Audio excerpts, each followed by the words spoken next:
Y a inicios de abril, en la misa de Jueves Santo en Filipinas, el cardenal José Advíncula, arzobispo de Manila, alertó sobre un estudio reciente de la Conferencia Episcopal de este país, en el que se informa que casi 1 de cada 5 sacerdotes en Filipinas sufre angustia psicológica, exhortando a los curas a priorizar su salud mental para sostener su labor misionera. Esta realidad se conecta con la intención de oración del Papa de abril, quien pidió rezar por los sacerdotes que atraviesan crisis. Para profundizar más en este tema, estamos en conexión con el padre Wenceslao Vial, sacerdote y médico, profesor de Psicología y Vida Espiritual en la Pontificia Universidad de la Santa Cruz en Roma. Padre Wenceslao Vial, un gusto tenerlo con nosotros en EWTN Noticias.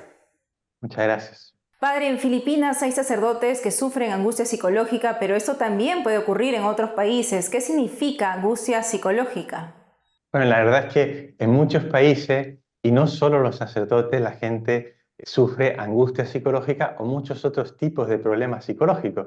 No podemos olvidar que casi un 30% de la población, por ejemplo, aquí en Europa, la población adulta, sufre algún tipo de patología psicológica. En cuanto a la angustia o ansiedad, es más o menos un 25% de la población general. Con lo cual, no nos puede extrañar que los sacerdotes, tomados de entre los hombres, para llevar a los hombres y a las mujeres hacia Dios, ¿no? Y traer lo sagrado hacia los hombres, tengan también dificultades de este estilo. ¿Y qué señales pueden alertar de que un sacerdote está atravesando por esa enfermedad? ¿Cuáles son las alarmas psicológicas? Sobre todo una emotividad excesivamente negativa continua, ¿eh? O sea, miedo, tristeza, angustia, rabia, pensamientos negativos continuos. Esa podría ser la primera alarma. Hay muchas otras, ¿eh? Pero cuando suena una alarma o una persona se la ve demasiado ansiosa, demasiado insegura, demasiado triste, por un periodo que dura, ya se prolonga, ¿no? Por ejemplo, un par de semanas, ¿no? De un estado de ánimo bajo, esas son alarmas a las que hay que darle importancia, porque si no, la alarma misma se transforma en fuego, termina por quemarte. ¿Y cuáles son los pasos que se tienen que seguir o el tratamiento entonces adecuado para ello, padre? Bueno, en cuanto al tratamiento, lo primero es hacer un diagnóstico, como siempre, ¿eh? O sea, antes de empezar un tratamiento, ¿qué pasa? ¿Qué es lo que ocurre? Darle un nombre a las dificultades. Yo no trato directamente la ansiedad o la dificultad psicológica que la persona exprese, sino que intento llegar a las causas con un diagnóstico. Si la ansiedad es mucha, si el malestar es mucho, lo intento bajar también, como intento bajar la fiebre, aunque no sepa exactamente la causa. ¿Qué medidas tomar? ¿Qué tratamiento tomar? Dependerá del diagnóstico. Y ahí entran las personas que saben de esto, los especialistas, los profesionales de la salud, a los cuales no hay que tenerles miedo, a los psicólogos, los psiquiatras, los médicos. Precisamente, padre, y teniendo en cuenta que los sacerdotes pues hacen una gran labor con los fieles, ¿cuáles son los problemas más comunes que afectan la salud mental de los presbíteros? Bueno, uno de los problemas, que en realidad no es una enfermedad propiamente tal, sino que es una especie de estilo de vida que incluye muchas otras enfermedades o a las cuales se puede llegar desde allí a muchas otras enfermedades, es lo que ha sido llamado el burnout, ¿eh? O también el síndrome del de samaritano desilusionado.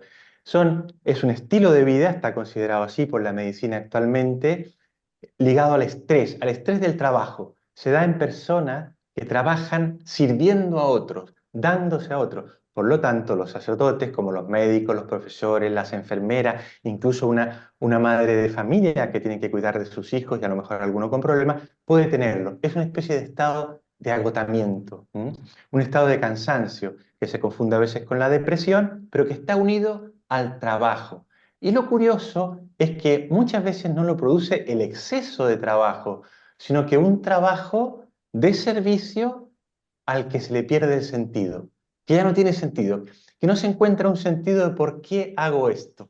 Y la Iglesia Católica, padre, ¿cómo acompaña a los sacerdotes que están pasando por estos temas, estos problemas? Muy buena pregunta porque en realidad cuando en una diócesis hay problema, como cuando en un hospital hay problema con los que trabajan allí o en un colegio con los profesores, el hospital, el colegio, la diócesis, el obispo tienen que pararse, frenarse y ver qué ocurre, qué pasa. Porque aquí no se trata de encontrar culpable, pero cuando hay alguien que se quema, cuando hay alguien que tiene un burnout o que está muy agotado psicológicamente, habitualmente hay factores de la persona misma un perfeccionismo exagerado, una inseguridad exagerada, a veces incoherencias vitales, a veces heridas no curadas por parte de la persona y por parte de la institución, a veces puede haber un dejarle excesivamente solo, cargarle con excesivas responsabilidades sin ayudarle, falta de formación, falta de incentivos.